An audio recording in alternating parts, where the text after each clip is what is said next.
Semuanya, perkenalkan, saya Bagus Tegar Sakti Prakosa dari Departemen Pendidikan Geografi Fakultas Ilmu Sosial, Hukum, dan Ilmu Politik.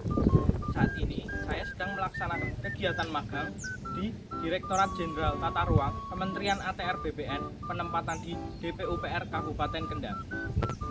Pada kesempatan kali ini, saya akan melaksanakan dan melakukan salah satu tahapan dari penyusunan dokumen tata ruang RDTR dan KLHS, yakni konsultasi publik 1. Kegiatan konsultasi publik ini merupakan salah satu tahapan dari proses penyusunan dokumen tata ruang, yakni RDTR dan KLHS, di mana konsultasi publik ini merupakan tahapan pelibatan masyarakat dalam penyusunan dokumen perencanaan tata ruang wilayah.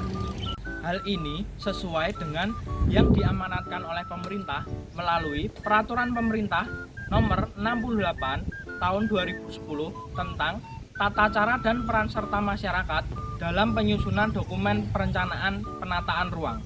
Dalam penyusunan dokumen perencanaan penataan ruang, terdapat beberapa hal yang menjadi latar belakang.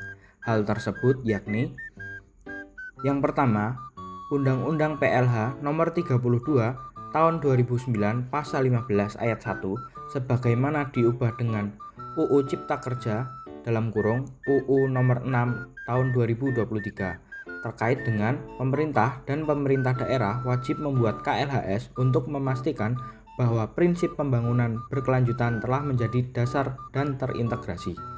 Selanjutnya, Peraturan Pemerintah Nomor 46 Tahun 2016 tentang tata cara penyelenggaraan KLHS Pasal 2, di mana pemerintah pusat dan pemerintah daerah wajib membuat KLHS untuk memastikan bahwa prinsip pembangunan berkelanjutan telah menjadi dasar dan terintegrasi dalam pembangunan suatu wilayah dan kebijakan, rencana, dan program atau KRP.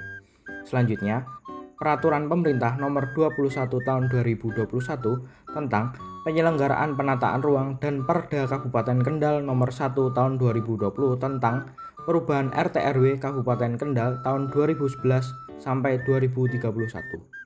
KLHS untuk dokumen RDTR sebagai instrumen untuk mengintegrasikan prinsip pembangunan berkelanjutan disusun sebagai bentuk antisipasi dan konsekuensi kebijakan, rencana dan program dalam dokumen RDTR terhadap lingkungan hidup serta memenuhi kebutuhan akan informasi daya dukung dan daya tampung lingkungan hidup.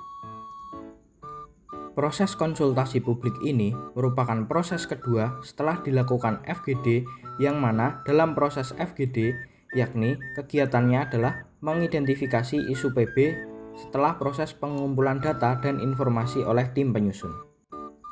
Dalam proses penyusunan dokumen RDTR dan KLHS, proses pelibatan masyarakat berupa ikut dalam mengevaluasi dan mengkoreksi hasil dari identifikasi isu PB, apakah long list di dalamnya masih relevan atau ada usulan yang diajukan pada saat sesi diskusi.